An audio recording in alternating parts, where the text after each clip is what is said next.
this anti-gay thing. Media, I mean, it's been a while. We never really spoke about it. Yes. First of all, I'm a Catholic, and then secondly, I'm also a libertarian. So I'm a bit ambivalent. I'm in the middle. You realize even my Catholic Church is also urging a lot of caution, especially because, look, I don't think it is sensible to imprison someone or sentence someone for their sexuality, unless, of course, the person is actively recruiting people into the practice. I mean, I think this should be plain and simple.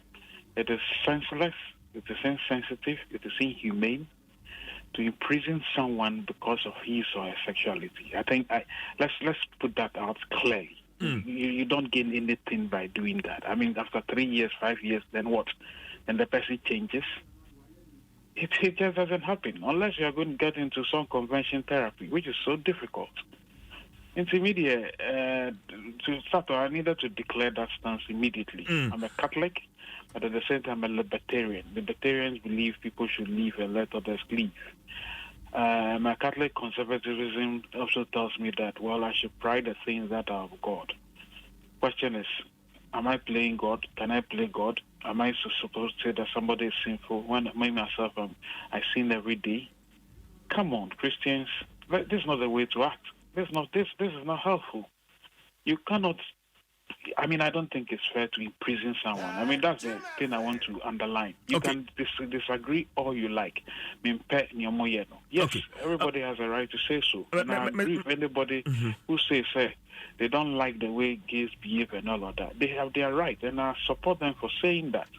But to go ahead and imprison or beat people, or Ghana is not beating people, by the way, but even in places they kill you. It's not done. Look, not long ago in the UK, blacks and dogs were not allowed in certain places. The world has not really been civilized. Right? There were all kinds of things we used to do. Panyaring, even in our old traditional, before the colonialist came, we're doing all kinds of things. Today, do we do it? Because we found out that it was not sensible. Maybe we'll see the light. So I think I need to put this out there clearly. Okay, Mr. Kujon, said, "Metawasiya, sir, anti-LGBTQ Bill, and you don't support it." But what I'm saying is that yes. I'm not against the bill. I'm against aspects of the bill that says, "Obi a gay, young fan kosher if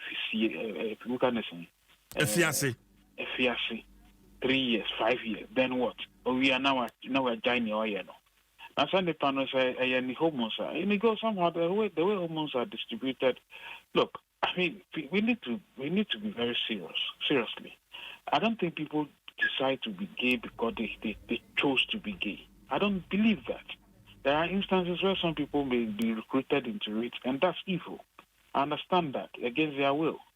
Or maybe because they are compromised and they seek certain opportunities. Didn't you hear, Prince David Osai said, for instance, he lost a Hollywood opportunity because he was not gay. And yes, and he has every right to walk away. Because nobody has every right to tell you, "Oh, you're gay, I'm a Oscar." That is evil and wrong. People who do that should actually be found out and punished. But to the extent that somebody's sexuality, somebody's persona, because of the ill distribution of hormones, or they feel in a particular way, it is their fault, and it's like being born a girl or being born a boy. And because of that, if your father doesn't wanted a girl, and so you get a boy, I know a man who wanted to give birth to a boy. He gave birth to girls until the 8th girl in Onakasa man in Sanso. And he had to live with it. So maybe that's, and I told you that maybe that is what God has ordained for you, right?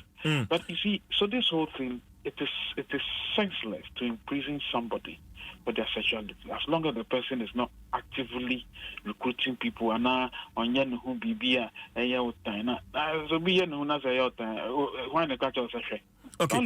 okay, but for